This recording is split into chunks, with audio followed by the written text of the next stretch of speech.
Son las 3:05 de la madrugada, 21,6 grados centígrados en el exterior de la Gran Vía. Estamos aquí, son estas horas, es esta penumbra. Carmen Porter y Carlos Nicolás en Nave del Misterio. ¿Quién si no? ¿Qué quiere decir? Que hemos vuelto a esta parte de la parrilla semanal.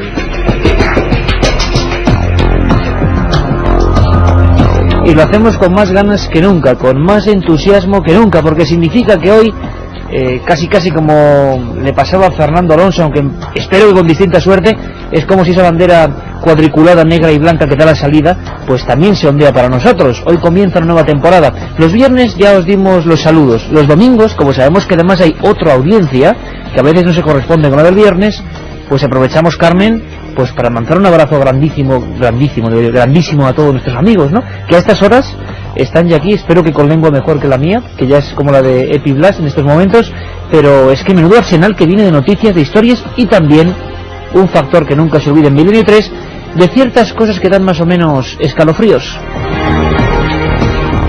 Buenas madrugadas, Iker. Pues sí, ya estamos además cargaditos de energía para comenzar esta nueva temporada. Es que yo veo a Nicolás ahí dentro, con estas músicas que nos pone, y ya me reactivo, es como una radiación que llega aquí al entrar al estudio y todo se nos pasa, ¿verdad, Iker? El cansancio, todo. ¿Y por qué? Pues porque tenemos unos oyentes que además son de lo más fieles y que nos lo demuestran todos los días, claro que sí. Bueno, pues hoy empezamos, amigos. Hoy hay parrilla de salida y sabemos que el viernes estuvo la cosa fuerte. Hoy también, aunque con muchas más noticias, como siempre este domingo, una especie de ojo electrónico, espacial también, que vigila lo que pasa en el mundo, lo que habitualmente no se cuenta. Despegamos, Carlos. La otra realidad. Milenio 3, en la cadena SER.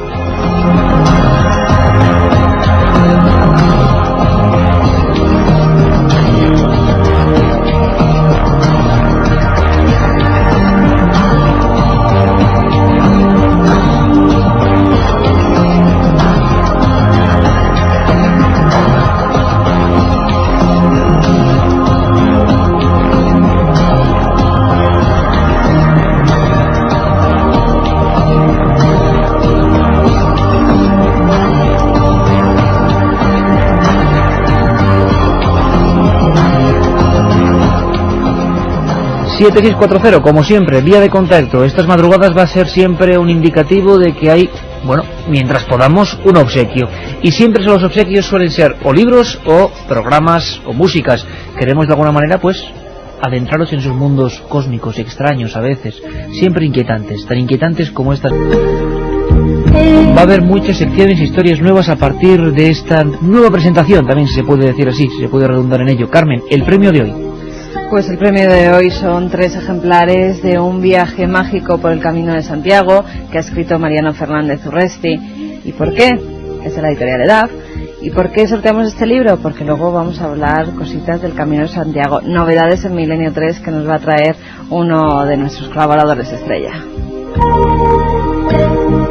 El Archivo del Misterio, editorial EDAF, Un viaje mágico por el Camino de Santiago, del historiador, licenciado en Historia, Mariano Fernández Urresti. Por cierto, 3 ejemplares, 7640, palabra clave Milenio, espacio y como siempre lo que vosotros queráis. Para cualquier comentario, sugerencia, caso, historia, reflexión sobre lo del viernes, madre mía, cientos y cientos de mensajes el viernes sobre lo que ocurría. Por cierto, el 24, si no me equivoco, viernes, en Torrelavega, Sala Mauro Muriedas, 24, estaremos el equipo de Milenio 3, Carmen y yo por lo menos, allí, hablando de radio, de misterio y de un montón de cosas, tú de la Sábana Santa, Carmen. Es una cita con todos los amigos. Y también en Valladolid, 7 de octubre, daremos más señales en esos congresos maravillosos que hace el compañero Nacho Ares, que volverá también por aquí. Estaremos 7 de octubre en Valladolid, 24 de momento, confirmaremos puntualmente la información, en Torrelavega, Cantabria. Pues recuerdas que hace exactamente unos días, hace exactamente 9 días, el viernes, hacíamos el programa desde Tenerife y surgieron muchas vías de investigación. Noticias nuevas, historias que están pasando ahora mismo. Jaime Rubio en aquel momento adelantaba algo. Yo creo que es momento para empezar con esta historia, empezar a esbozarla, a empezar a visualizar qué pudo ocurrir en un hospital, creo, y en un conservatorio. El misterio vuelve a Milenio 3, lo adelantaba un corresponsal. Han pasado 9 días. decía que la prensa canaria iba a informar del hecho. Vamos a viajar hasta Canarias.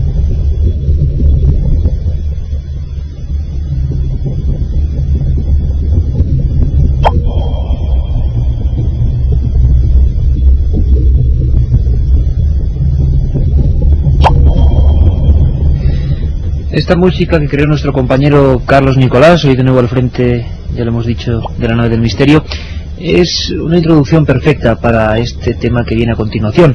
Y es que siempre hay una noticia. Lo que ocurre es que a veces no nos enteramos, pero en muchos periódicos regionales pasan a veces sin pena ni gloria algunas informaciones y ya estamos curados de espanto. ¿Cuántas grandes historias se esconden eso, en un recuadro de sucesos?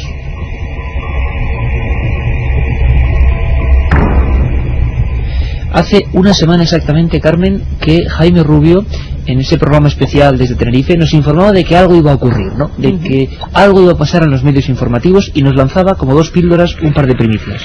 Efectivamente, Iker, yo hablaba por la tarde con Jaime y me decía, mira, tengo 2 exclusivas que os voy a dar para el programa porque van a salir publicadas en un periódico y antes de que salgan publicadas quiero que lo comentéis. Entonces nos poníamos en contacto con él y nos contaba que algo estaba pasando en un antiguo edificio que lleva ya más de 4 años cerrado, que era el Hospital del Pino, pero también en el conservatorio. Algo estaba pasando, había 2 casos de fenómenos poltergeist, presuntos fenómenos poltergeist, y bueno, eso era más o menos el resumen de lo que nos contaba Jaime Rubio. Todo esto en Las Palmas, una ciudad muy importante, muy populosa, y que no debe ser la primera vez, desde luego, que se enfrenta con fenómenos supuestamente paranormales. Vamos a ampliar esta información. Estamos en contacto con Jaime Rubio, desde allí, desde esa maravillosa isla.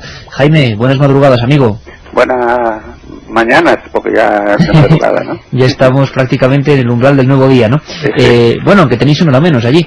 Exacto. De todas formas, Jaime, la que se ha liado, ¿no? Porque de nuevo, una vez más, en la prensa, Sí. un reportaje sobre estos asuntos. Exacto, como tú dices una vez más, porque aquí hace ya 10 años saltó a la prensa otro caso curiosísimo, muy parecido, que fue el de los mismos fenómenos poltergeist en otro edificio antiguo que era el de los antiguos juzgados de la ciudad de Las Palmas de Gran Canaria, ¿no?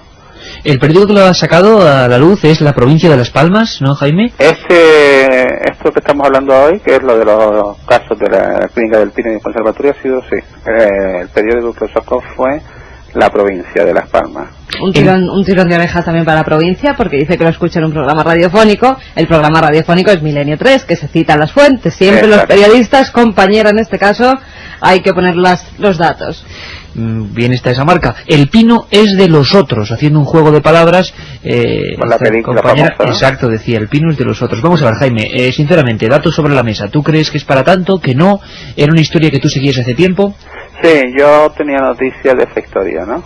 Lo que pasa es que después este verano me fui de viaje a Europa, precisamente fui a ver la exposición de Tutankamón que hay en Basilea y claro, estuve todo el verano fuera y al volver pues me llama un amigo periodista también y dice, Jaime, mira, está pasando esto en estos 2 edificios y creo que va a salir publicado dentro de poco en algún medio. Digo, pues muy bien, yo precisamente lo estaba siguiendo hacía tiempo.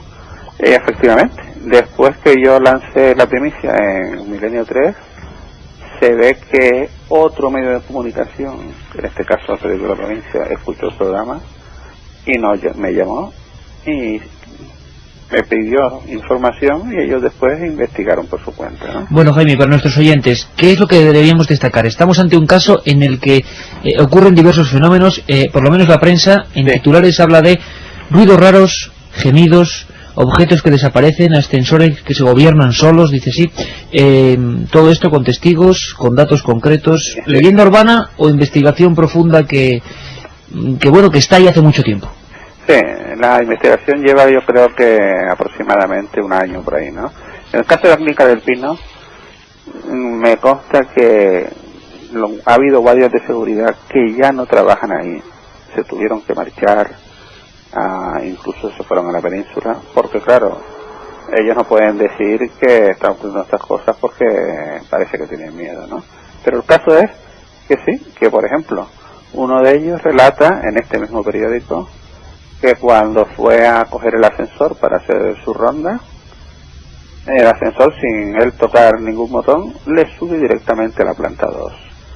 Ante el mosqueo que se coge el guardia, baja otra vez y coge un pastor alemán que lo suele acompañar cuando sospecha que hay algo raro, y lo mete en el ascensor. Vuelve el ascensor a subir solo, pero cuando va a bajar en la planta 2, el perro no quiere salir. Se niega en redondo a salir a la planta 2, como si el perro pues sospechara que allí pasaba algo, ¿no? Total, que vuelve a bajar el guardia y deja el perro abajo. Y como este caso, pues también otro guarda hace años decía que cuando iba por la galería solo, por la noche, sentía como el aliento de alguien al lado de él. A veces veía como una especie de figura ectoplasmática que se formaba en medio de la galería. Y después las señoras que se dedican a la limpieza en el edificio también cuentan casos de estos gritos y todo esto, ¿no? Esto en el caso del Hospital del Pino.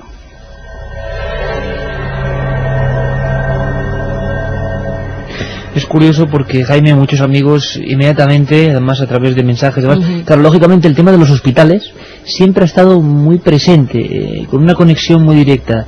Hay muchos hospitales en diversos puntos de las islas y de la península donde se cuentan historias semejantes. Lo de los niños es una constante. Aquí también ocurre, ¿no, Jaime? Sí, también lo de los niños. Y también yo creo que la explicación que nos dan aquí es que, como claro, los hospitales, hay que tener en cuenta que este hospital lleva cerrado 4 años, ¿no? Además hay un debate público sobre qué uso se le va a dar. O sea que por dentro aparte será bastante, imagino, tenebroso, ¿no? Una cosa un poco abandonada, ¿o no? Exacto, un edificio enorme, porque es enorme. Y abandonado. Y que tú hagas la guardia solo por ese gran edificio también tiene que imponer un poco, ¿no? Uf, y tanto, me lo estoy imaginando ahora, me recordaba casi, Jaime, escuchándote, películas de tipo de, no sé, de hospicios antiguos o El Espinazo del Diablo, alguna cosa de eso. Claro, un edificio así tiene que impactar mucho. Oye, ¿habéis intentado, o se va a poder hacer, o tenéis un poco cuidado el paso los investigadores? Pues imagino que alguna experiencia fotográfica o psicofónica podría ser muy interesante, ¿no? Pues sí, el problema es que si tú le preguntas a los securitas actuales te dicen que no pasa nada. Y entonces no te dejan pasar, ¿no? De todas formas, vamos a intentarlo de alguna manera. Y si no en el hospital, a ver si en el Conservatorio de Música, que ese edificio sí está en activo, y porque todos los días entran y salen estudiantes y profesores por la mañana y por la tarde, pero claro, a las 10 de la noche se cierra, ¿no? Jaime, y en ese edificio dicen que se han llegado a escuchar cómo los instrumentos tocan solos. Sí, pues, además una cosa curiosa, porque se cuenta que una noche, por ejemplo, cuando entraban los guardias de seguridad a hacer su turno, en una de esas veces un guardia estaba hablando con el director del conservatorio para ultimar detalles, y en eso los dos escuchan el piano sonando de una de las aulas. Entonces el director le dice: oiga, aquí arriba hay gente, vaya a ver quién está ahí. Se sube el securita, y cuando abre la puerta del aula donde salía la música, pues no ve a nadie, ve el piano, pero no ve a nadie, ¿no? Entonces baja y le dice al director: pero arriba no hay nadie, ¿cómo ha sonado el piano? Y se quedaron los dos un poco ahí. Y entonces estos sucesos de oír instrumentos, por eso se han escuchado en varias ocasiones. Y la cosa es que al final los guardias de seguridad porque ya los han cambiado, se negaban a hacer la ronda ya por la noche, simplemente cerraban el edificio y se quedaban abajo. Y esto es lo que estaba pasando en este lugar que está construido, hay que decirlo, sobre un antiguo convento franciscano del siglo XVI o XVII, el cual tenía, como era muy grande, un cementerio en el interior, ¿no? Y por tanto gente muerta. De manera que ese es el caso del conservatorio. Pues casi nos encontrábamos dentro de ese conservatorio. Estábamos, tanto Carmen como Carlos como yo, escuchando atentamente y escuchando también esos pianos que surgen en la banda sonora genial de Alejandro Amenábar de Abre los Ojos, porque además es que no es la vez primera. Por lo menos estas historias se han contado en otras ocasiones. En el mismo Conservatorio de Madrid, un caso que dio la vuelta a España en su día, en varias portadas de periódicos, se hablaba de lo mismo, de instrumentos que sonaban a otras horas. Mucha gente pensará que los fantasmas existen, aquí no lo sabemos, otros pensarán que los sonidos tienen ciertas peculiaridades naturales que no conocemos, que se quedan en los lugares, ¿no? O sea que el conservatorio, Jaime, el Conservatorio Superior de Música de Las Palmas, podrá ser objeto de estudio quizás. Sí, tal vez sí. Vamos a ver cómo podemos hacerlo, pero lo intentaremos por lo menos. Pues Jaime Rubio, el hombre que dio, bueno, pues la primera información, la pista informativa, porque aquí lo que queremos es que todos tengáis las últimas noticias, lo que está ocurriendo, los casos nuevos. Muchas gracias, amigos, seguimos muy atentos esta investigación. Un abrazo muy fuerte para la gente de Las Palmas. Venga, buenas noches y hasta la próxima.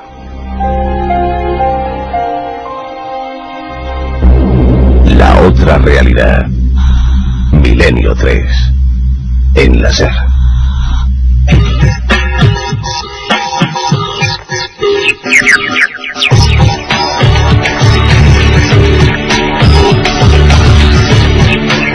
...7640... Conectamos con los mensajes de nuestros oyentes, de nuestros amigos, que lo están pasando algunos muy mal. Vivo cerca del hospital, el del Pino. No os podéis ni imaginar lo tétrico que es de noche, me tenéis asustado. Ginés, que nos dice: en el hospital de San Agustín de Linares, en Jaén, en la planta de maternidad, se han visto espectros y se han oído llantos y gritos de niños. Buenas madrugadas desde Huelva. Aquí también tenemos un hospital abandonado con fenómenos de gritos y voces. Es el Manuel Lois. Informaros y decirlo, por favor.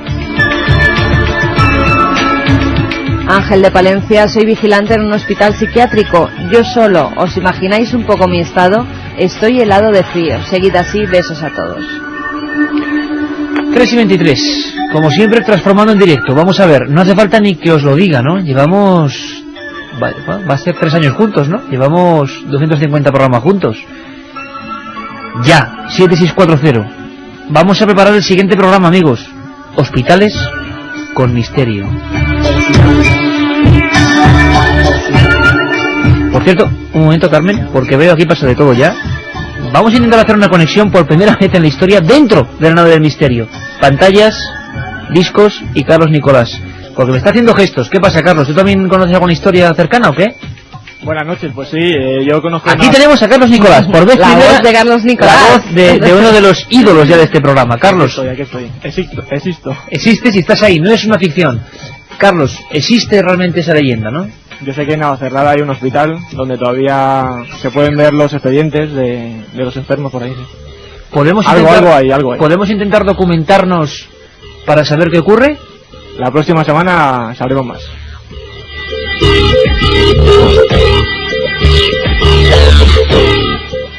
Hola a todos, yo hice mis prácticas de enfermería ahí y es cierto, ya entonces se oían ruidos y susurros durante la noche.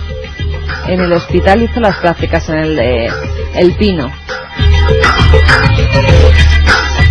Hice el servicio militar en Tenerife. Hablar del cuartel de Las Raíces. Allí centinelas han disparado contra las garitas por haber oído lamentos, nos dice Tony desde Barcelona. Bueno, muy especialmente este amigo Tony, nada es casualidad, te escribiremos, nos pondremos en contacto, o te llamaremos. Me gustaría saber si esos son rumores, leyendas urbanas.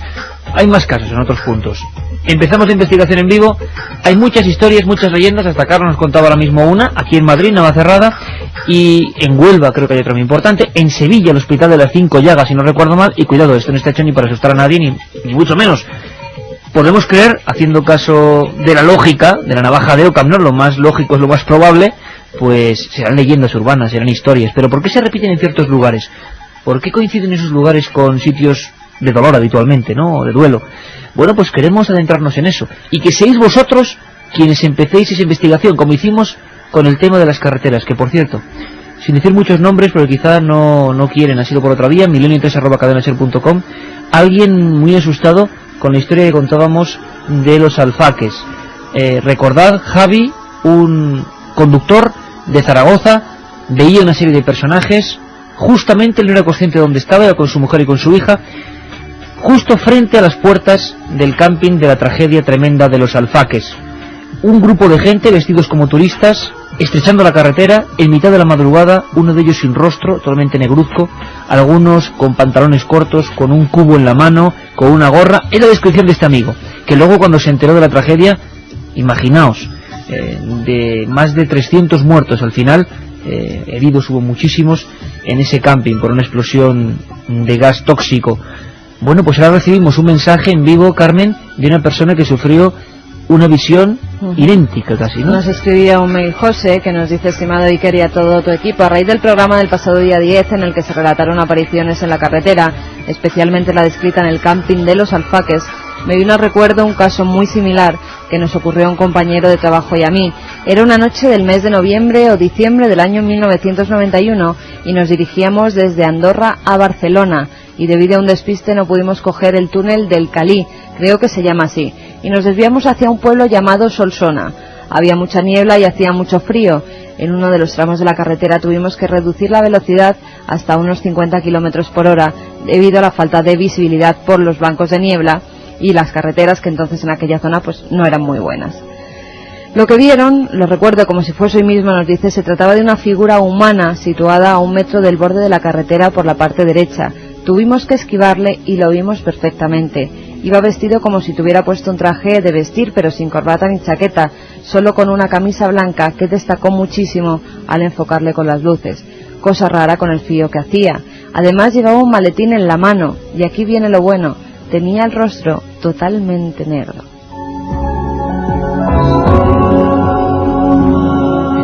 Recordábamos la semana pasada, hace 2 días, el viernes, a José Palanques, hablábamos con él, el primer reportero de La Vanguardia que entraba en ese camping, 300 muertos, carbonizados por completo, algunos de pie, se quedaron como momias de ceniza de pie, otros sentados en lo que era la sombra, en la siesta, algunos metidos en la playa, carbonizados, algo increíble, escenas que dieron la vuelta al mundo. Este conductor, Javier Martín de Zaragoza, hablaba que el último de esas figuras de las 8 que aparecieron estrechando la carretera, que les espantaron, tenía pues una especie de círculo negruzco en la cara, y muchos oyentes, amigos en 106.40 hablaban de que podía ser eso, carbonizado, ¿no? Qué curioso, ahora desde Barcelona nos llega ese mensaje, nada es casual. Un sueño, una alucinación, conexión entre lugares donde han pasado cosas. Pues vosotros, como siempre, tenéis la última opinión, nosotros no tenemos ninguna verdad. La verdad es que están llegando aluviones de mensajes sobre hospitales, ¿verdad, Carmen? Nos está dejando absolutamente sorprendidos, ¿no? Sí, además, fíjate que sacábamos el viernes el caso de Javier, pero es que queremos seguir sacando casos de oyentes, que nos sigan contando sus historias, sus investigaciones. Algunas de ellas, Iker, ya las estamos siguiendo. Bueno, pues ahora vamos a hacer una pequeñísima pausa, como siempre, a recomendaros unos libros, una colección, y volvemos con más cosas. Los caminantes, preparaos porque vamos a hacer una ruta, vamos a preparar una ruta. Y también noticias. La sonda que se estrelló, ¿verdad? No ha sido la única. Muchos en internet ya hablan de la conspiración, muchos hablan ya de la terrible mala suerte. Bueno, ahora vamos con todo ello. La otra realidad. Milenio 3. En la cadena SER. Si quieres viajar a lo desconocido, no dejes de leer El Archivo del Misterio, de Iker Jiménez. Los libros del tercer milenio publicados por Editorial Edad. Ya a la venta El Enigma Nazi de José Lesta, El Código B de David Zurdo, Top Secret de Santiago Camacho, Magos y Reyes de Marra y Bueno y El Camino de Santiago de Mariano Fernández Urresti. Si te gusta el misterio, esta es tu colección.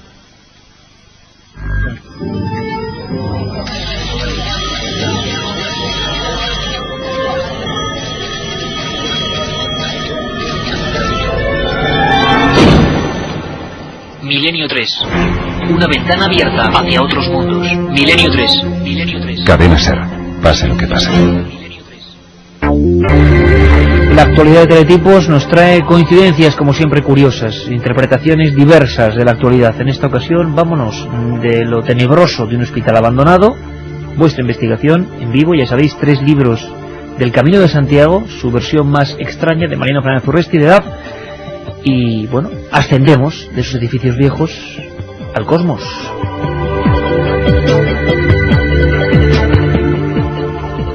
Como todos los oyentes ya sabrán, el pasado miércoles la sonda espacial Génesis se estrelló en pleno desierto del estado de Utah.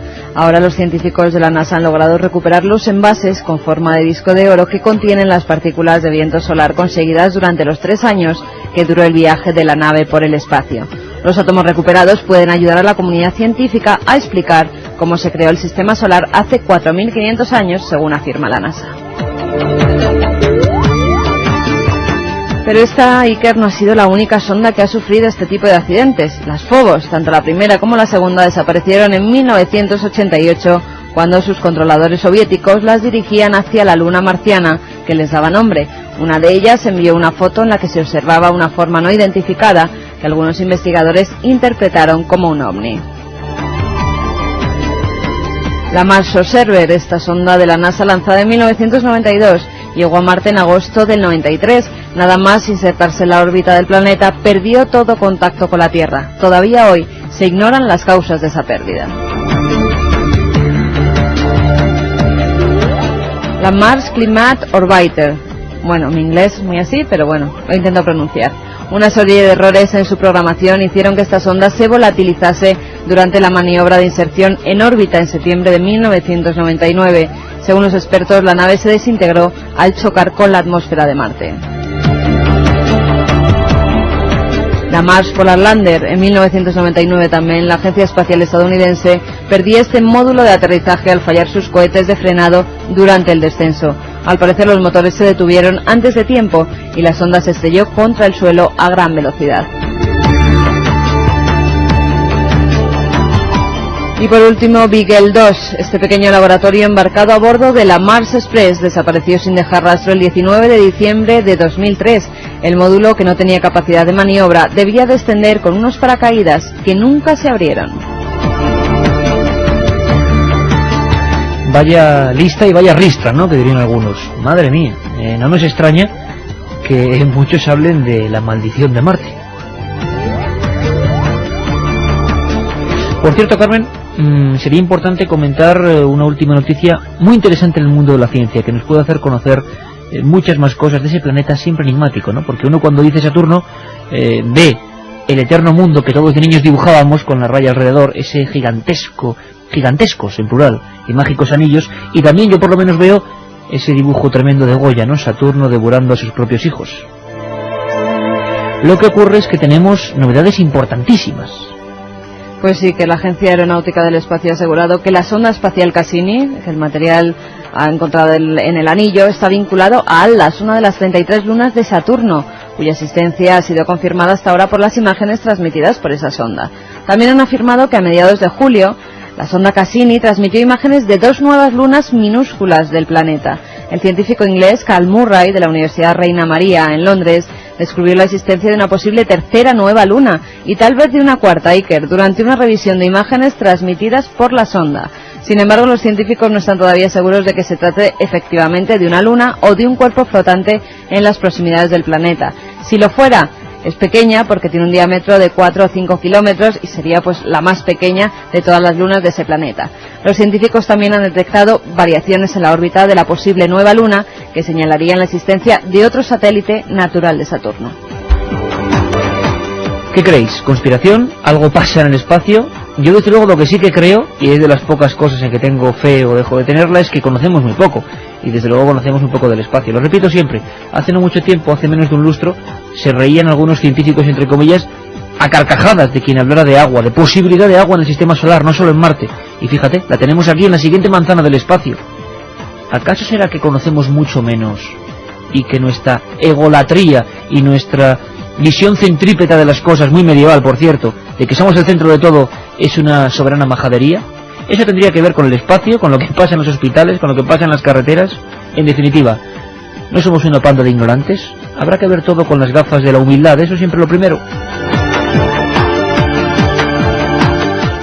Por cierto, Carmen, que ahora me gustaría que todos estuvieran muy atentos.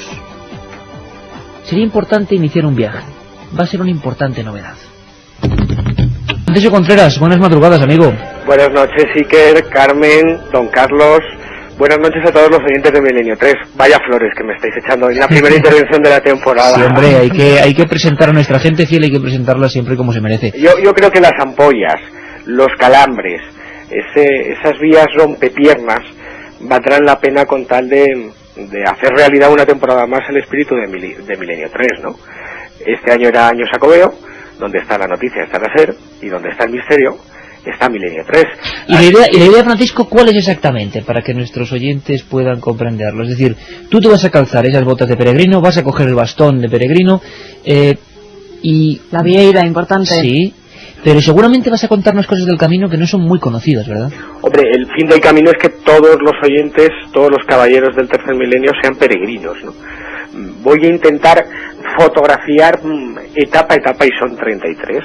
Empezamos en Somport, el Sumus Portus, en Francia, lo que es denominado el Camino Aragonés, y he elegido ese porque es quizás el camino más desconocido. Todo el mundo sabe de la existencia del Camino de Roncesvalles, o del Camino Portugués, o de la Vía de la Plata, ese camino que va desde Andalucía pasando por todas las Castillas, ¿no? Camino Aragonés, botas y a luchar contra todos los impedimentos meteorológicos y contra el cansancio, y persistir para que todos los oyentes de Milenio 3 puedan vivir a través de las ondas pues lo que es una vía, la vía de las estrellas, la ruta que sigue a la Vía Láctea, y que desde allá, desde el siglo IX, cuando supuestamente se encontraron los restos del apóstol Santiago, bueno, pues han recorrido miles y miles de personas, y que supuestamente y presuntamente alberga una serie de conocimientos, que es lo que todos conocemos,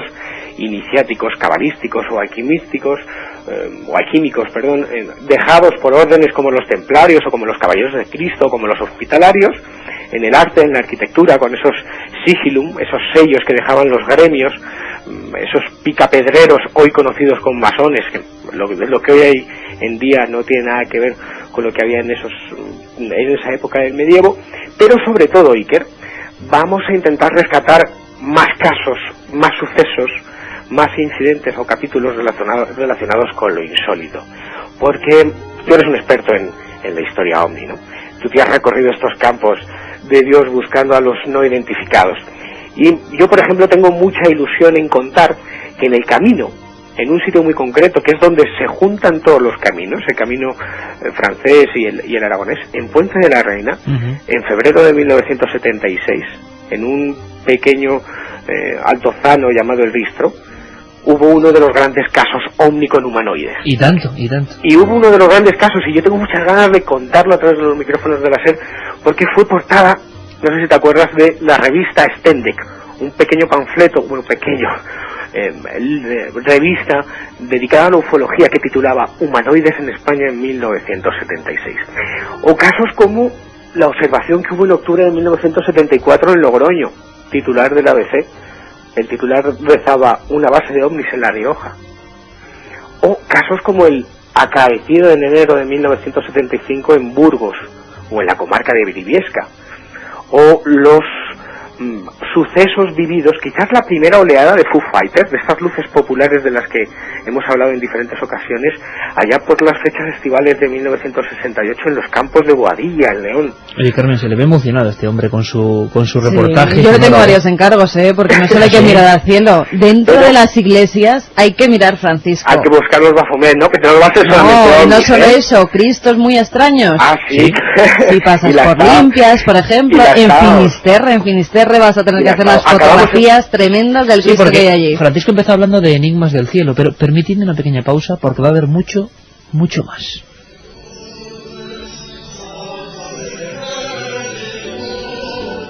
Cristos extraños, lugares como Eunate, la iglesia de las 100 puertas de los templarios, Eunate, 100 puertas. Hay historias no muy bien conocidas pero increíbles, como el extraño Pantocrátor de Carrión de los Condes, y así pueblo a pueblo, historia a historia. Cánticos como estos que estamos escuchando, cada historia, cada parte, cada región, con su propio folclore, con su propia manera de ver las cosas, y en cada uno de ellos ha quedado impregnado una especie de esencia, que es la que hace que ahora mismo, bueno, pues Francisco vaya a ver estas cosas y a contárnoslas, pero así lo hicieron reporteros hace un siglo, y como decía él, desde el siglo IX. Es emocionante. ¿Seremos capaces de transmitir todo eso, Francisco?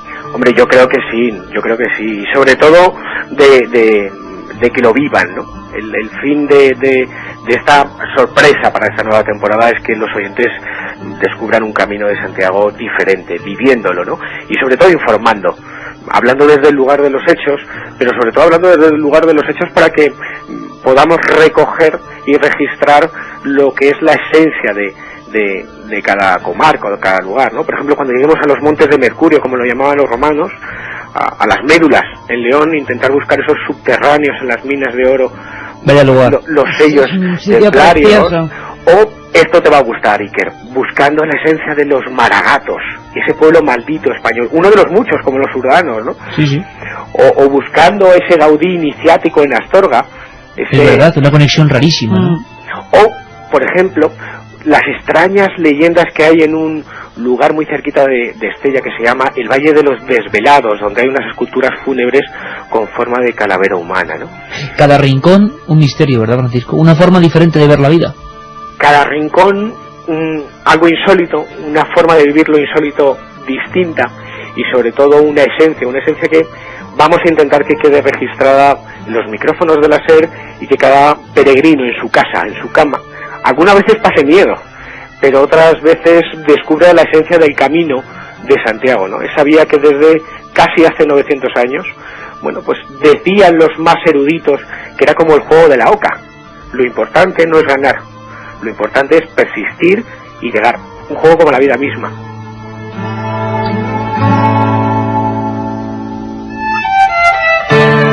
Así que, Carmen, habrá que estar muy atentos a partir de estas madrugadas. Dicen que el camino cambia la persona que lo hace. Sí. Francisco, ¿cómo nos vas a venir? Bueno, yo creo que algo cansado, pero contento, ¿no? El camino efectivamente dicen que es un viaje al interior de uno mismo, ¿no? Yo no lo sé si vendré muy cambiado, ¿no? Lo que sí que te puedo contar es que según vuelva del Camino de Santiago, y ya os cuento varias cositas, tendremos que visitar otra casa encantada. Bueno, como siempre, un caso en la faltriquera. Pues nada, queríamos saludar a nuestro amigo y reportero y compañero, desearle que esta sea también una temporada feliz, llena de acontecimientos, y haciendo radio, que es lo que nos gusta y lo que queremos hacer para todos, y con todos. Ni más ni menos, el Camino de Santiago. ¿Os imagináis que a lo largo de estas semanas, cuando vosotros estéis sintonizándonos, o otros programas de la cadena SER, habrá un reportero errante, solitario, caminando con ojos muy abiertos? Yo creo que es una experiencia nueva. ¿Cómo sonará el Camino de Santiago? ¿Cómo vendrá nuestro compañero? ¿Cuándo podremos conectar con él? ¿Qué documentos nos traerá? Mucha suerte, amigo. Nada, estaremos ahí dando el callo, y a ver si tenemos suerte y nos encontramos con la Santa Compañía cuando lleguemos a Galicia. Un abrazo. Lleva una cámara de fotos bien preparada, Francisco. Llevo dos, Carmen, llevo dos. Es un besazo muy grande, y sabes que tienes todo el apoyo de Milenio 3 y de todos los oyentes que desde el 7640 te están mandando su más sincero apoyo, Francisco. Yo, si me permitís una licencia, sí quería agradecer no solamente los mensajes que ya están llegando, sino a todos los amigos de los chats que el programa tiene en el IRC hispano, que durante estas semanas, desde que sabían que yo iba a empezar esta ruta radiofónica, me han dado a su apoyo, ¿no? Esos dos canales que hay en el IRC, Iker Jiménez y Milenio 3. Y quién sabe, a lo mejor vas conociendo por esas etapas muchos de nuestros oyentes. Es más, que además habría que ir avisando cuando conectemos que Francisco está por ahí. Hacemos ya de paso un club de fans, Francisco. Bueno, club de fans no, club de amigos. Que no claro que sí, claro que sí.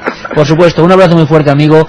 Un abrazo para esta iniciativa, que en definitiva es eso, un paso más en torno a cómo vemos la historia y el periodismo, y simplemente intentar contarlo con todo el sentimiento. Creo que se nota, ¿verdad? Un abrazo, amigo, y mucha suerte. Hasta luego. Un viaje en busca del misterio. Milenio 3, en la SER. Mensajes que, como le decía Francisco, siguen llegándonos al 7640, y no solo de apoyo, también nos llegan algunas leyendas, fíjate. ¿Ah, sí? Hay una leyenda que un lobo blanco protege a los peregrinos puros de corazón a través del camino. Es el espíritu de un peregrino asesinado en la Edad Media. Qué bonita historia, el lobo blanco que los protege. Pues el lobo blanco que irá con nuestro compañero Fran Contreras, claro que sí. Pero solo a los puros de corazón. Esperemos que Francisco lo sea. Sí, pasa la prueba, pasa la prueba. Hola, me llamo Itziber y soy de Irún, pero ahora estoy en Alemania, y gracias a vosotros me siento como en casa. Muchas gracias y un beso. Saludos hasta Alemania. José de Suiza también nos sigue escribiendo. Hombre, es uno de los fieles. Hola a todo el equipo. Iker, ¿podría repetir el nombre del título y la editorial del libro que sorteabais el viernes? Suerte para la temporada nueva.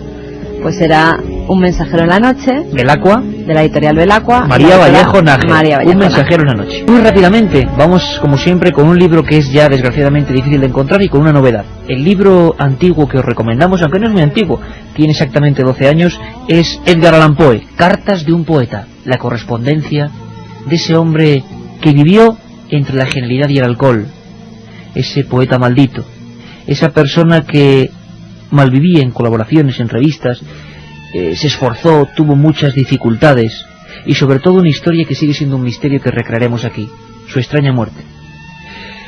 En Boston, en octubre de 1849, delirante, casi como un personaje de sus propios terrores.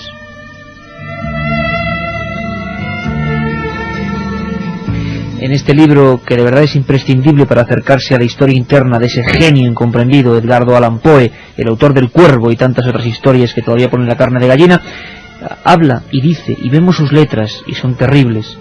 En la última carta, Allan Poe decía: los periódicos me han elogiado hasta ponerme en los cuernos de la luna. En todas partes se me recibe con entusiasmo. Asegúrate de conservar todos los recortes que te he enviado. Estaba quizá en su mejor momento. 7 días después aparecía completamente borracho, en un oscuro callejón, no sabía qué hacía, y su muerte sigue siendo auténtica leyenda, digna de uno de sus terribles cuentos. Edgar Allan Poe, Grijalbo Mondadori, Cartas de un poeta. Y tu recomendación acaba de salir del horno y un buen amigo nos la ha enviado, ¿verdad? Claro que sí, acaba de salir, pues mira, recientemente publicadito, me imagino que ya el lunes estará en todas las librerías. Se trata de El Señor de los Crímenes, cómo defenderse de los peores asesinos. El autor es Francisco Pérez Avellán y la editorial es Espasa. En el libro, Francisco trata crímenes que se han producido en los últimos tiempos en nuestro país, como el del asesino de La Baraja, el de las niñas de Alcácer o la extraña muerte de Donovan Parra. Además da una serie de normas para evitar ser asesinado, como titula su segundo capítulo, o cómo enfrentarse a un violador sin que te pase nada. Una serie de normas que por su experiencia Francisco Pérez Avellán, cada día nos sorprende más. Bueno, también hace una revisión de los más famosos asesinos en serie españoles, como el arropiero, la envenenadora de Murcia, Francisco Díaz Escalero, el matamendigos, el asesino del lobo feroz o José María Jarabo. Un libro para leer a estas horas de la noche, ¿no? Y la última parte de la obra la dedica al misterio, incluyendo caníbales, vampiros u hombres lobos, como el caso de Roma Santa o el de Gilles Garnier, el hombre lobo francés que asesinó a varios niños y se los comió. Pues como siempre, 2 recomendaciones, una que podéis encontrar, otra que merece la pena buscar. Paco Pérez Avellán y El Señor de los Crímenes y Edgar Allan Poe.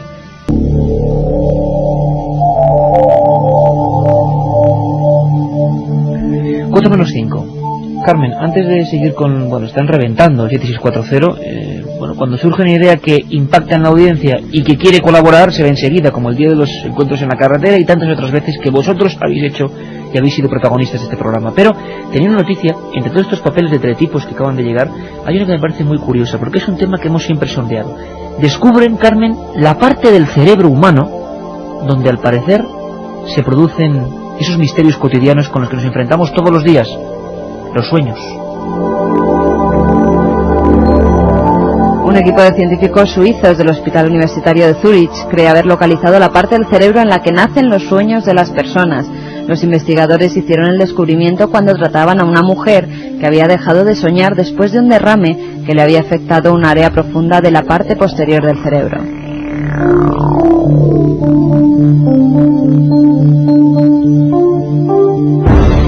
Los científicos sugieren que dicha área es la que controla los sueños y que su hallazgo ofrece un nuevo ángulo para la investigación sobre ellos. La paciente de 73 años de edad perdió varias funciones cerebrales, la mayoría vinculadas a la visión, cuando sufrió el derrame. Pocos días más tarde recuperó casi todas, pero después dejó de soñar, algo que ella hacía muy a menudo antes. Revisando las ondas cerebrales de la mujer mientras dormía durante 6 semanas, notaron que su sueño no se veía perturbado, ya que seguía teniendo sueño REM, que es el movimiento rápido del ojo, como es normal. El dato es significativo porque el soñar y el sueño REM suceden juntos, aunque algunas investigaciones científicas apuntan a que 2 sistemas cerebrales diferentes están detrás de cada uno, algo que según los científicos suizos su hallazgo confirmó. Me da la impresión de que el hospital de Zúrich es el mismo donde se ha planificado, y hablamos de eso hace 2 años, la idea de controlar o de tener más o menos bajo el registro otro tema que os encanta, porque lo vemos constantemente, el supuesto, siempre supuesto, viaje astral. No dudéis, sueños y viaje astral. El tema de sueños jamás lo hemos tocado en Milenio 3. No queremos hacer un consultorio de sueños, de esos al uso, porque creemos, primero, que casi nadie sabe nada. Fijaos cómo está la ciencia, o sea, como para interpretar. Pero sí meternos en por qué soñamos, qué ocurre cuando soñamos, qué misterios hay cada vez que nos metemos en la cama y que todavía, digan lo que digan, no comprendemos. Así que dentro de poco, vuestros sueños. Queremos que incluso nos los contéis. Sueños asombrosos, sueños sorprendentes, y lo buscaremos científica, histórica y hasta filosóficamente. Casi ya, Carlos, que vamos entonando nuestra recta de salida porque siguen los mensajes, ¿no? Y estamos ya en el último momento. Claro que sí. Hola, soy vigilante y la semana que viene empiezo a trabajar en un hospital antiguo de noche y habéis hecho que me lo piense. No, hombre, no, que tal y como está la lista del paro hay que tomar lo que sea. En Almendralejo varias personas abandonaron un edificio construido sobre el viejo hospital, gritos y poltergeist. Oye, ¿por qué se repite tanto la historia de gritos como fenómeno supuesto siempre en estas edificaciones? Es algo, y gritos de niños, ¿no? Investigaremos. Otro sitio que yo recuerdo, Tarrasa, un lugar preventorio de tuberculosos, o Busot, ¿no?, en Alicante. Los 3 ganadores del libro de Mariano Fernández Urresti. Piedad, trabajé en un hospital y además creo en las energías. Muchas personas mueren allí y sus energías permanecen, os lo puedo asegurar. Vaya testimonios que hay en la gente, sobre todo. Tony desde Teruel, hice el Camino de Santiago y mi vida cambió. Es una experiencia iniciática. Esperemos que para bien. Sergi desde Valencia, otro libro que va para él, trabajo de vigilante y creo que los perros ven cosas que nosotros no. El mío varias veces ha salido corriendo asustado. Yo propongo, casi dando una nota de humor, un programa que se siente en nuestro perro, que se llama UFO, por cierto, porque ese sí que es un compendio, como todos los perros, ¿no?, de auténticos misterios. Manolo Vigilante nos pide, dice que trabaja en un hospital y nos pide la dirección de correo para que nos mande lo que él vivió. La dirección es milenio3 con número @cadenaser.com, milenio3 con número @cadenaser.com, y cualquier carta a Gran Vía, número 32, octava planta, 28013 de Madrid, a nombre del programa Milenio 3. Y que el viernes, como siempre, a la 1:30 después del larguero, estaremos aquí para adentrarnos en lo desconocido, que es muy amplio. Simplemente eso, con esa humildad de que nos queda mucho por aprender, por conocer, por saber. Es un placer empezar la 3ª temporada con vosotros, amigos, los oyentes de la cadena SER. Un abrazo muy fuerte, hasta el viernes. Después de estas horas de fútbol nos gustaría conectar rápidamente con 2 puntos informativos. La expectación es tremenda. De nuevo una imagen, después de la tragedia de las Torres Gemelas, vuelve a colapsar los informativos de todo el mundo, sin discusión. Vamos a saludar en Washington a Javier del Pino para saber sociológicamente cómo sigue afectando, más o menos unas 36 horas después del incidente, a ese país. Lo haremos de una forma concreta porque luego también nos sumergiremos en Internet, un mundo, a diferencia de cuando ocurrió la tragedia del Challenger, es que no había Internet, y ahora ya se puede decir que se está supurando ya las primeras teorías conspiranoicas, seguramente falsas, por supuesto, pero es curioso ver cómo también muchas personas, millones de ellas interconectadas en la red, empiezan a especular por su cuenta con qué habrá ocurrido. Escuchamos a Javier del Pino. Buenas noches. Buenas noches. Dicen los sociólogos que Estados Unidos lleva algo más de un año preparado para sobresaltos. Desde el 11 de septiembre a veces da la impresión de que el tiempo que pasa es tiempo en el que no ha pasado nada, porque todos daban por hecho que habría más atentados. Pero el país no estaba preparado para esto. Hace 17 años, cuando explotó el Challenger, la tragedia fue dolorosa, pero no existían entonces cadenas informativas en televisión, no existían foros de debate en Internet, que ha registrado una subida notable en tráfico por gente que se conectaba para saber, para leer, para hablar con otros internautas sobre una tragedia que se ha vivido en tiempo real. Decía hoy alguien que el accidente ha roto la ilusión de rutina en Estados Unidos, la agradable sensación de que no pasa nada, a pesar de que tengamos una guerra a la vuelta de la esquina. Hay quien destaca también una casualidad, que la hora en la que explotó el Columbia coincidiese casi exactamente con el momento en el que un avión se estrelló contra una de las Torres Gemelas en Nueva York. Casi nadie ayer por la mañana tenía en sus planes contemplar el aterrizaje de la nave. Posiblemente las televisiones ni siquiera lo habrían retransmitido en directo, porque la conquista del espacio se contempla aquí como un proceso en marcha del que hay que sentirse orgulloso, pero sin prestarle demasiada atención. Hoy la gente, en cambio, se ha despertado con una sensación parecida al 12 de septiembre del 2001, la del día después de una catástrofe tan extraña que parece una pesadilla. Catástrofe extraña que parece una pesadilla. Imaginamos que en Israel la conmoción habrá sido muy parecida. Viajaba en este vuelo de la nave Columbia Ilian Ramon. Se había convertido en algo así como un embajador judío en las estrellas. Y no pocos en Internet ya empiezan a por lo menos sospechar. La sospecha es una palabra casi congénita de la red de redes. ¿Qué habrá ocurrido? ¿Qué pasa? ¿Quiénes son los culpables? Aunque quizá los culpables solo sean, como parece, las máquinas.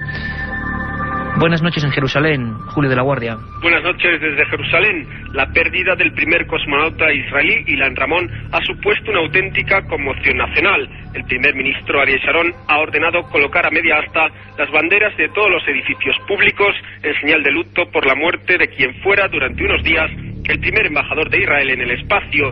Precisamente por esto, Ramón llevaba consigo una Torá microfilmada y una mezuzá, que es el detalle con inscripciones bíblicas que colocan los judíos en el marco de la puerta de casa. Además, la ministra de Educación, Limor Livnat, daba una directiva a todas las escuelas públicas para que éstas dedicaran una hora de clase a discutir sobre el personaje que ha dejado de ser uno de los principales símbolos del país para convertirse en un auténtico mito nacional. A pesar de la tremenda consternación causada por esta experiencia frustrada, Ariel Sharon ha asegurado en el Consejo de Ministros que Israel tardará poco en enviar nuevos embajadores al espacio. Conmoción en esos dos puntos cardinales importantes. Santiago Camacho es nuestro conspiranoico particular, lo conocéis todos en ese Milenio 3 segunda edición que hacemos siempre de 3 a 4. Además ahora acaba de sacar un libro estupendo, Las 20 grandes conspiraciones. Hablaremos mucho de él y con él, pero en esta ocasión le hemos mandado un pequeño cometido. Yo cuando ayer veía las imágenes y todo nuestro equipo veía las imágenes, dijimos, hay que cambiarlo todo, radicalmente. Y vamos a intentar descubrir por qué este mundo decíamos es tan hermético y cuántos misterios. Va a ser imposible en media hora, lo haremos en más ocasiones, pero vamos a intentar mostrar a la gente que este mundo sigue siendo una esfera un tanto enigmática.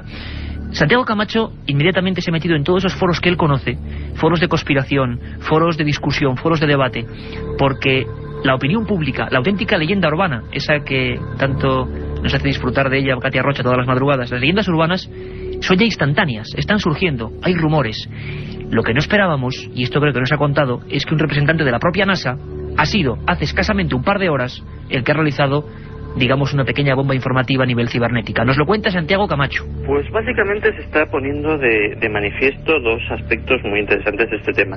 Uno de ellos completamente inédito, y es que parece ser que todo esto podía deberse, entre otras cosas, a un caso de negligencia casi criminal. Me explicaré.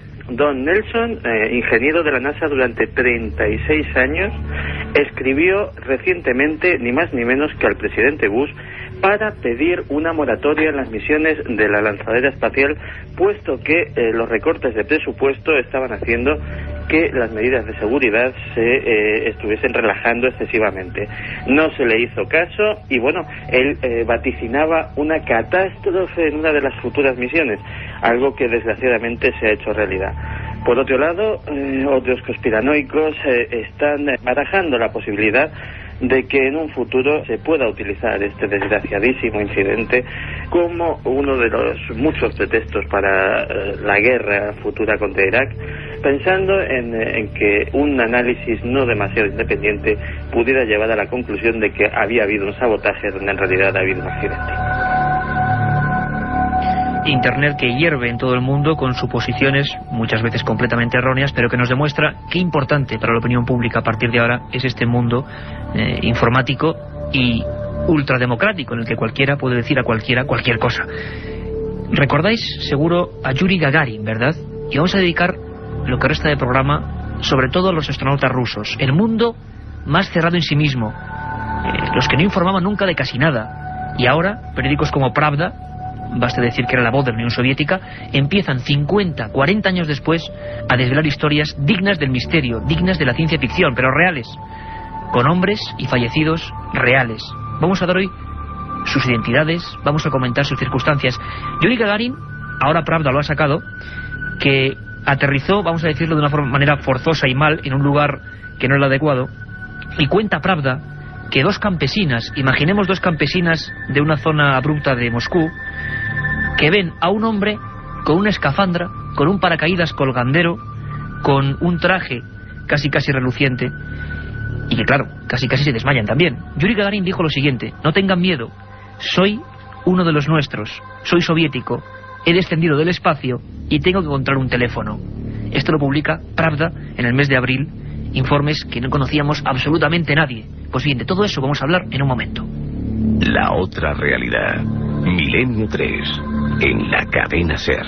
Si quieres viajar a lo desconocido, no dejes de leer El Archivo del Misterio de Iker Jiménez, los libros del tercer milenio. Colección El Archivo del Misterio de Iker Jiménez, publicado por Editorial EDAF. Próximos títulos ya a la venta: La Sábana Santa de Carmen Porter, Casas Encantadas de Francisco Contreras, El Secreto de la Gran Pirámide de Manuel Delgado y Vampiros de Miguel Gómez Aracil. La otra realidad. Milenio 3. En la cadena SER. Y cuando don Antonio Bravo y Javier Rodríguez nos dicen que nos indican con sus teclas que esta es la música que indica informativo, significa que hacemos un pequeño avance siempre de lo que viene de 3 a 4, un programa con todo tipo de cosas. Carmen Porter, buenas madrugadas, bueno, buenas noches, digo yo buenas madrugadas, acostumbrado de 3 a 4. Buenas noches. Buenas noches, Iker. En el programa de madrugada nos iremos hasta Puerto Llano, Ciudad Real, donde al parecer hace unos días ha caído una extraña bola de fuego, de la que no ha quedado ni un solo resto y que provocó un fuerte incendio. Como siempre en nuestras secciones, Iker, las leyendas urbanas de Katia Rocha, las historias perdidas de la mano de Nacho Ares, y viajaremos hasta la India con nuestro compañero Carlos Cala. También las últimas noticias relacionadas con el misterio y la biblioteca de Milenio 3. Un buen menú para esta madrugada.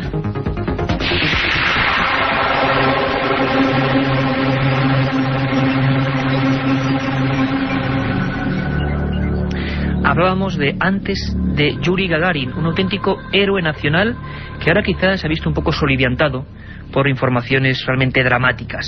¿Quién ha hecho estas informaciones al diario Pravda o quién ha ayudado a conseguir esta información claramente misteriosa y conspiranoica, como diría nuestro compañero Santi Camacho? Bueno, ha sido Mikhail Rudenko, ingeniero, y esto es tremendamente soviético, porque vean cómo suena, de la Oficina Conceptora Experimental 456 de la región de Khimki. Él asegura que en el cosmódromo Kasputin Yar, en la región de Astrakhan, fueron lanzados al espacio 3 personas antes que Yuri Gagarin. Yuri Gagarin, como sabéis, es el hombre que tiene a gala y que la humanidad sabe y conoce que orbitó en el espacio. Pues bien, había 3 nombres y 3 fechas: 1957, 1958 y 1959. La última de ellas 2 años antes de Yuri Gagarin. Y en los expedientes de los gobiernos soviéticos 3 nombres. Terrible, ¿verdad? X1, X2 y X3. 3 siglas, 3 nombres, 3 hombres reventados en el espacio. Hoy sabemos sus identidades. El primero, Alexis Ledovsky. Su cuerpo explotó a 200 millas en una nave tipo Vostok, siempre según las informaciones del diario Pravda. Sherenti Sivorim fue el segundo mártir de la conquista del espacio por los cosmonautas soviéticos. Lo más dramático es que en su asfixia, según cuentan estas informaciones, sus lamentos, su casi agonía fue registrada por varias estaciones de radiofrecuencias, una de ellas en Bochum, en Alemania. Y el tercer hombre de esta triada macabra fue Andrei Mikhtov. Hasta el mes de abril, pues casi 50 años después, la opinión pública no supo nada. Y en Milenio 3 sabéis que nos fiamos muy poco de las informaciones oficiales, vengan de donde vengan, porque luego nos encontramos con cosas como estas. En el año 1961, Valentin Bondarenko murió en otra prueba del llamado prototipo Vostok. Se cuenta que la atmósfera de su nave se incendió, quedó carbonizado. ¿Y sabéis hasta cuándo nos hizo público este hecho? Hasta que el periódico Izvestia lo sacó en octubre de 1986. Como siempre, y además, lógicamente, con un mayor ingrediente de misterio, el mundo de la aeronáutica rusa fue algo casi tomado como proceso de guerra fría contra Estados Unidos. Las informaciones no llegaban. Mientras las naves norteamericanas tenían el apoyo de todo el mundo, pues los rusos no se encontraban con esa amabilidad. Hubo un primer mártir que no pudo ocultarse, un hecho dramático que muy pocos conocen. Lo conoce perfectamente, cómo no, el que fue director de los proyectos de naves espaciales de la NASA en España, don Luis Ruiz de Gopegui, y nos recuerda la historia del comandante Kamarov, una historia tremenda. En la Unión Soviética, en el año 1967, pues murió un astronauta, Kamarov se llamaba, y este murió en la operación de reentrada. Fue dramático porque ya sabe usted que los rusos caen en el desierto con paracaídas, pero su nave, su cápsula, pues había perdido el control y iba dando vueltas, y entonces él se dio perfectamente cuenta de que el paracaídas se había enredado con la propia nave, y entonces se dio cuenta que se iba a estrellar porque bajaba a una velocidad tremenda. Lo anunció y en efecto así fue. Chocó con tierra y murió en el choque. Latidos de corazón, según nos informan estos reporteros, ingenieros aeronáuticos rusos, quizá un tanto despechados con su propio pasado. El 4 de febrero de 1961 estos latidos de un corazón humano, estaban siendo transmitidos desde un satélite por parte de los comandantes Volokonev, Iván Kachur y Grachev. Según cuenta siempre el diario Pravda, se perdieron en el espacio, fallecieron en la nave, no fueron jamás recuperados, y aquella transmisión sí se recogió. Nos contaba don Luis Ruiz de Gopegui en la terrible historia del comandante Kamarov. Este sí, salió en todos los medios de comunicación, bueno, con ciertas restricciones, pero fue conocido. Y se empezó a hablar, y había conspiranoia en aquella época, del inicio de una especie de maldición. La nave de este comandante era la Soyuz 1, el año 1967. Poco antes, al mismo tiempo que la Soyuz comenzaba la carrera por el espacio en la Unión Soviética, en Estados Unidos un nombre se hizo célebre, Apolo. Pero en el Apolo 1 hubo otra tragedia. Los comandantes Virgil, Grissom y Edward White realmente perecieron en la propia plataforma, en el propio prototipo. Y se empezó a hablar de una cierta maldición. Hubo escritos, libros.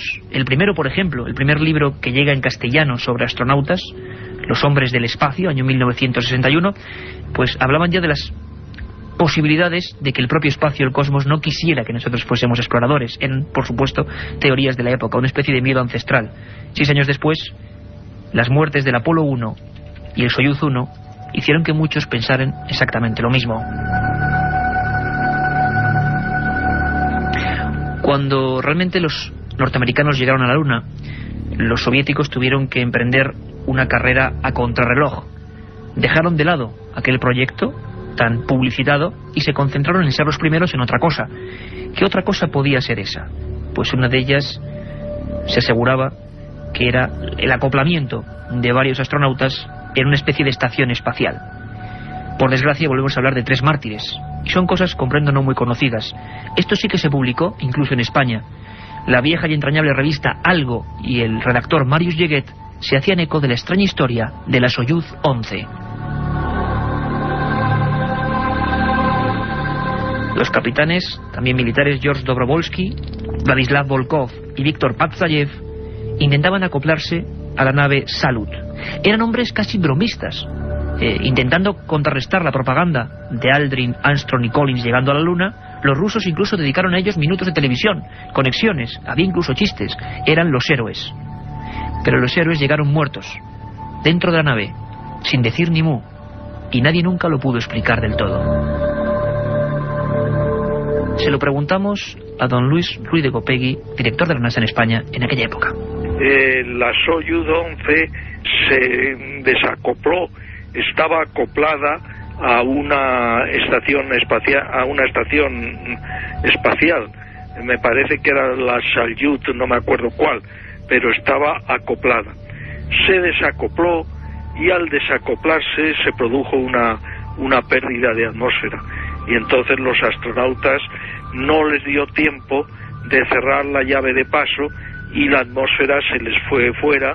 La atmósfera que había dentro de la nave, se quedaron en vacío y por tanto murieron de forma trágica. Se les explotaron las venas y en fin, fue una muerte muy... Y luego ya cuando cayó a tierra, ya en el centro de control sabían perfectamente que estaban muertos, porque no respondían a sus llamadas y porque ellos habían observado en la telemedida que se habían quedado sin atmósfera. Sabéis que hay un mail, milenio3@cadenaser.com, un contestador 915324532, y que damos todo este equipo buena cuenta de todas vuestras sugerencias y peticiones, críticas, alabanzas, lo que queráis. milenio3@cadenaser.com. Estamos imbuidos, se ha convertido este estudio 1 de la cadena SER en una auténtica nave espacial, en tierra eso sí, pero con la imaginación y con las esperanzas en el cosmos. Hablábamos de esas 3 muertes y yo me imagino a los reporteros incluso de televisión, a las personas ingenieras aeronáuticas rusas, cuando no comprendían cómo Volkov, Dobrovolsky y Patsayev no respondían, cómo habían sido tan ufanos en lo que era el trayecto de vuelta y cómo durante horas no respondían, casi lo que ocurrió desgraciadamente con el Columbia.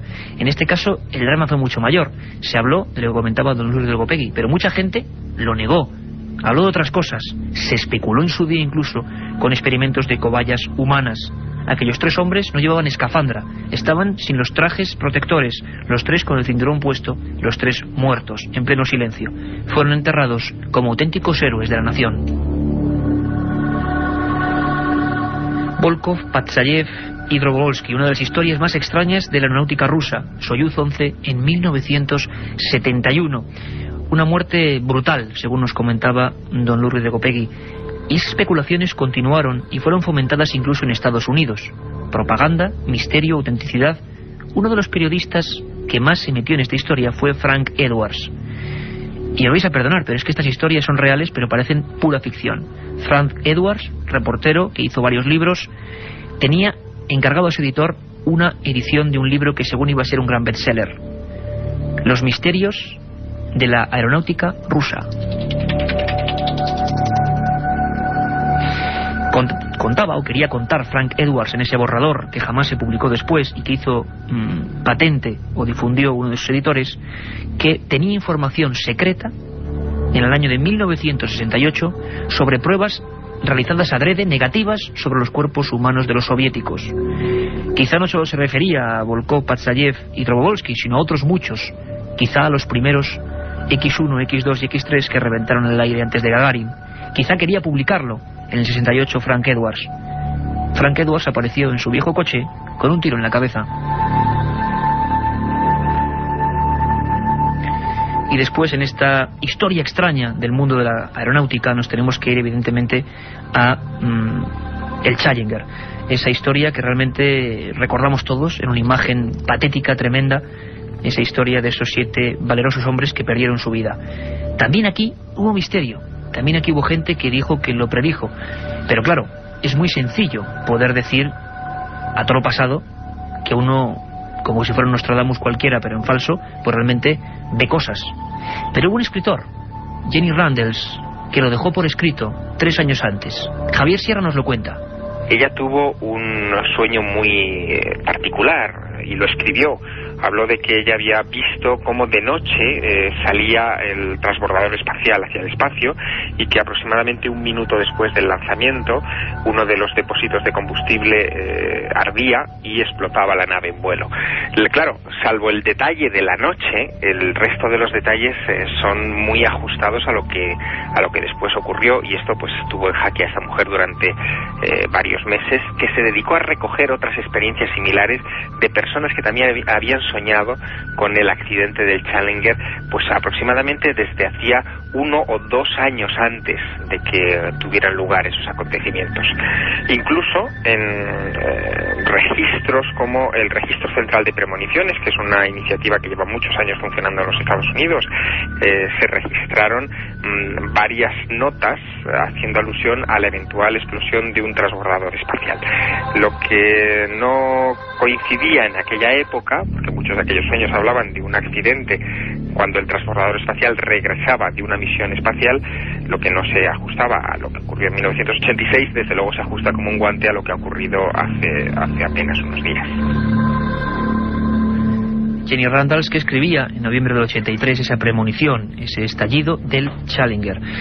Bueno, historias que quedan ahí paralelas, que es mejor casi redundar en ellas, pero que pertenecen a la historia de estos fenómenos.